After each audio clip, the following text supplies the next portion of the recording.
It wasn't just a room number, 217 in the novel becoming 237 in the film, that Stanley Kubrick altered. He changed almost every number mentioned in Stephen King's novel and added quite a few of his own, for no apparent reason.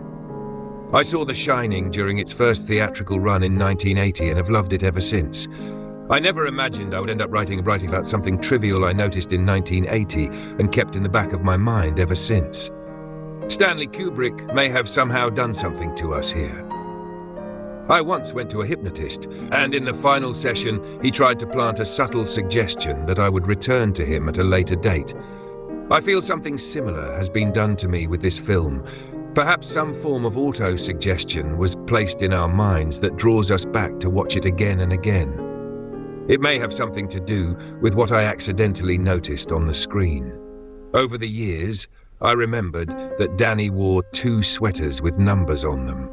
Danny's sweater in the bathroom scene is obvious, number 42. But I also remembered something else, a second sweater with the number 11 on it.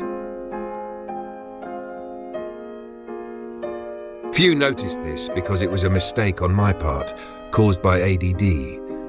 I'm always looking at something other than where the master illusionist wants me to be looking. I decided to start my blog with the numbers, as he made certain ones so easy to spot. I'll say up front that I believe Stanley Kubrick wants us to notice them. What he's done is just too obvious. When you look at the 42 on Danny's sweater, then look at them watching Summer of 42 on the TV, and think of Jack's line at the beginning of the movie. See? It's okay.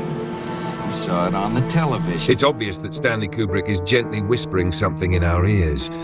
Just look at your moving index finger and say this in a voice like Tony. There's something in the numbers, Mrs. Torrance. Did you notice? The same ones keep popping up over and over and over. Readers of the novel often notice and comment on the biggest departures Stanley Kubrick chose to make in the film, changing the topiary into a hedge maze, a rock mallet into an axe, one boiler into 2, Dick Halloran's death, etc. A less obvious, but nonetheless fascinating alteration is that almost all of the numbers mentioned in the novel are different in the movie. It's not just the obvious one I mentioned earlier, room 217 changing to room 237.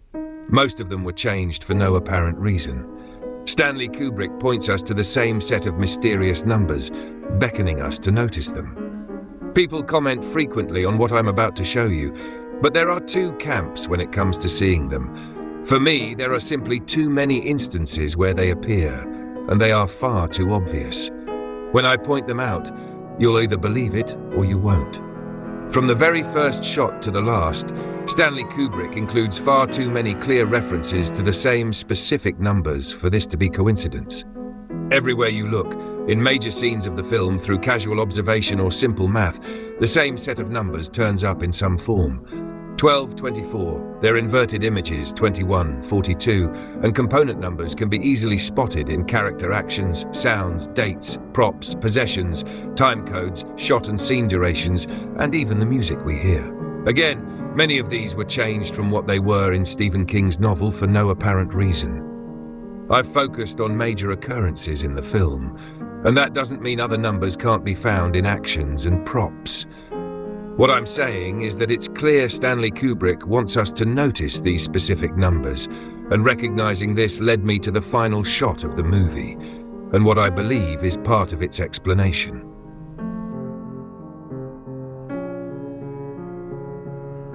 Where are some of the most obvious occurrences of the numbers Stanley Kubrick wants us to notice? There is only one enigmatic room in the movie that Danny isn't supposed to go into, room 237, and its individual numbers add up to 12. The Overlook has only one call number, KDK-12 calling KDK-1. KDK-12 to KDK-1. There is only one set of bloody elevators, and they are always stopped on floors 1 and 2. Only 2 times are shown in the film's black title cards. Add them together, 8 plus 4, and you get 12. There is only one song playing over the final credits, Midnight, The Stars and You by the Ray Noble Band.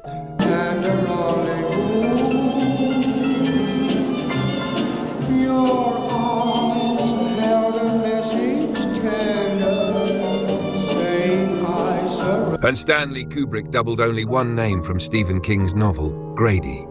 In the film, he has two names, and both contain the same number of letters. Charles Grady, 12 letters, and Delbert Grady, 12 letters.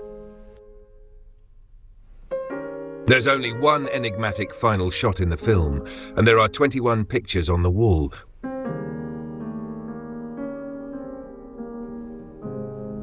with a 21 in the date and 21 in the time code.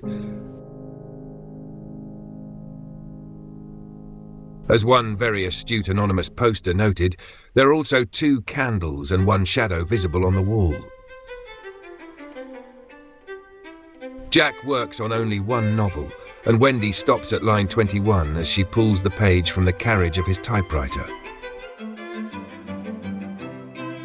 When she first notices it, we hear her thumb through 24 pages of the manuscript in the box.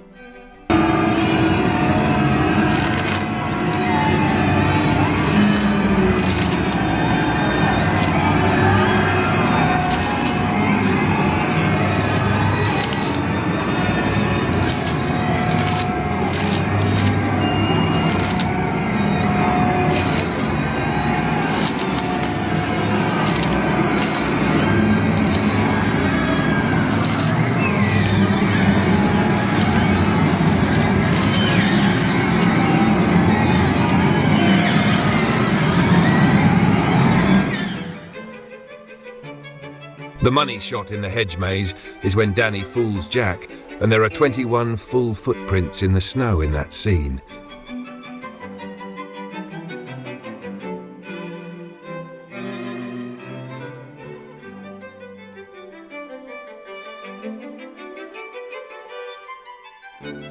And as Trevor, another astute commenter, noticed, there are 21 pieces of mail behind the receptionist when Jack walks into the Overlook for the first time. There's only one mysterious date in The Shining, and the numbers in that date, 7/4/1921, add up to 24. There is only one master staircase in the Overlook's Colorado Lounge where Wendy clobbers Jack, and counting the platform, which also functions as a large step, there are a total of 24 steps to the top, with 6 steps on each side. Wendy pulls on the storeroom latch 24 times.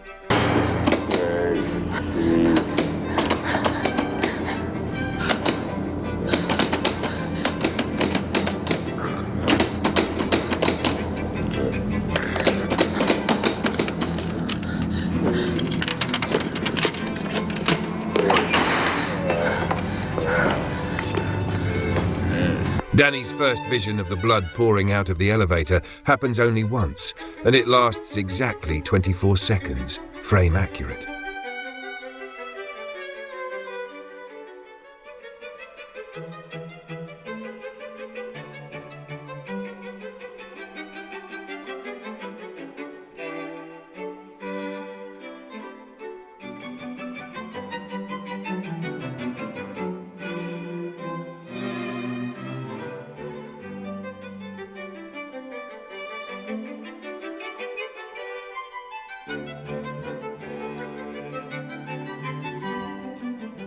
Room 2 times 3, 7 equals 42. An anonymous poster found this gem. All work and no play makes Jack a dull boy, including letters and spaces, is 42 characters long.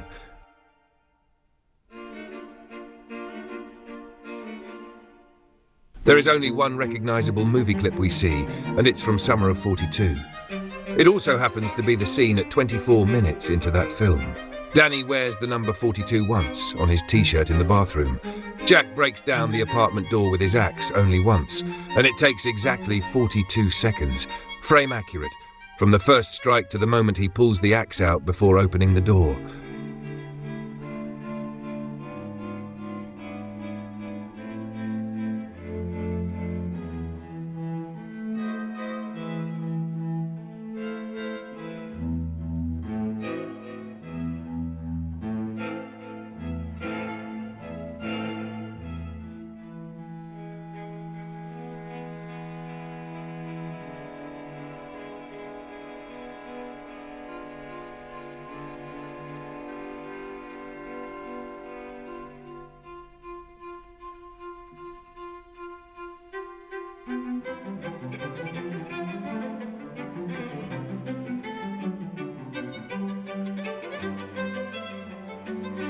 We also hear Jack hit the bathroom door 12 times with the axe.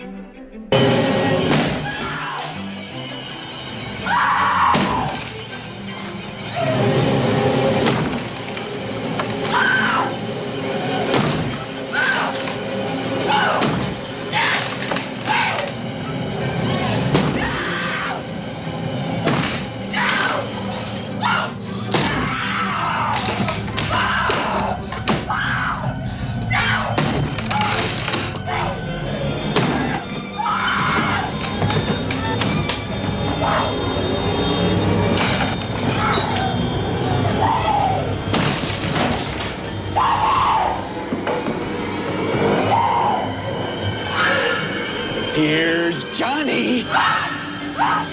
And don't forget, Stanley Kubrick edited the scene so that Wendy swings the bat 42 times, with the first swing occurring in the shot immediately after Jack says, "How do you like it?"